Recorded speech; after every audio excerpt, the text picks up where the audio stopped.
Hello fellow drag racers, this is NHRA 1975. It's January 31st, 2026, and first of all, I just want to bring you guys' attention that there's a guy named Subdivision Auto, and he made this awesome video of the Monty and myself. It's like way better than anything I could ever do. He has like all the skills and the editing and the music, and anyways, here's a quick preview of that video. Time on between the wheels. This car's your passion. You're just a regular guy here. You're living here in the suburbs. I don't think anyone knows there's a 70 Monte Carlo with a big block in there that races on the weekend, and that's what drives me. One got a blood test. Next thing you know, I'm in hospital. Like, you're a form of cancer. It's an incurable form of cancer. Now, mind you, it's controllable. Try to do what you can, because life is short and you never know when that Grim Reaper is going to come to your door.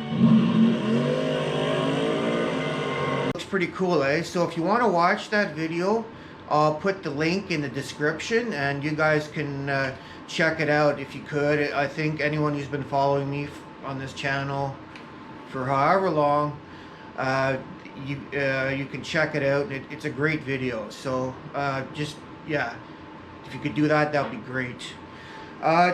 So I'm just making a short video here today. Just thank you first of all to my new subscribers, and basically I'm just gonna make a short video just showing what I'm doing on the Monte over the winter. It's mostly maintenance based stuff, but I'll show you guys just if you're interested. So first of all, I installed that 3-step RPM controller, mostly because I just wanted to have something to control the RPMs when I'm doing my burnout. So it's directed to my 12-volt signal for my line lock.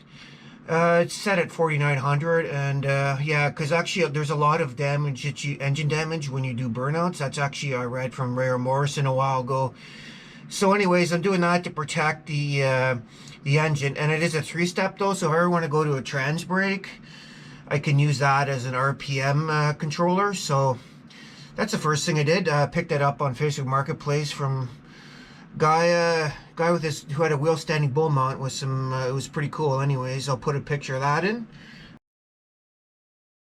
Up, I fixed some of the this fuel hose thing going from the regulator, or I'm in the process of fixing it, the regulator to the carburetor. I'm going that route of having the two AN hoses feeding in directly in there. My neighbor Glenn made this great bracket here, and I moved the fuel line a little more backwards, so it took up some of that. It used to be this big hump here, so I pushed all that back, and it's better looking here, better tied down, and I'll have the direct feeds right to the AN6 right to here, to either side of the regulator, so that'll help. Just waiting for some AN hose, and also my friend and I were trying to figure out how to push together this AN hose I had, and it was really not working well, so we're going to try using this tool called the Cool tool to make that better.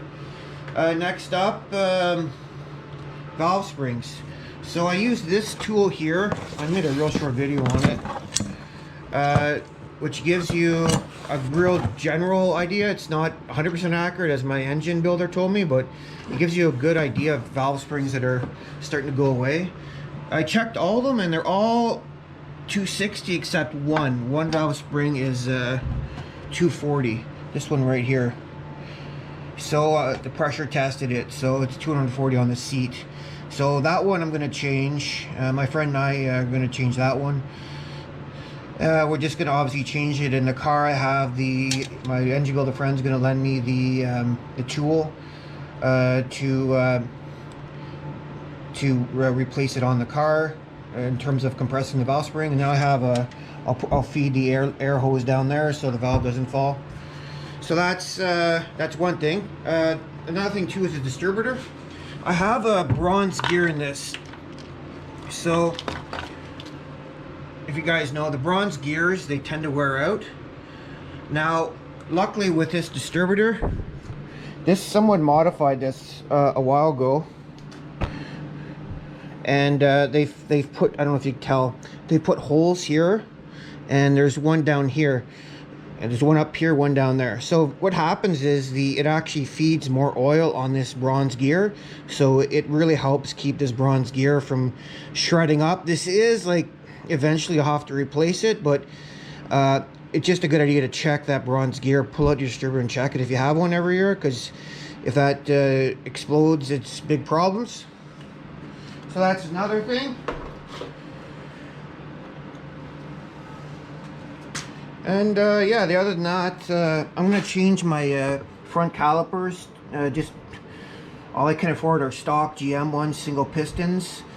Because in the burnout, what's happening is it seems to not be holding. The brakes aren't. Maybe the caliper is a little sticky or something itself.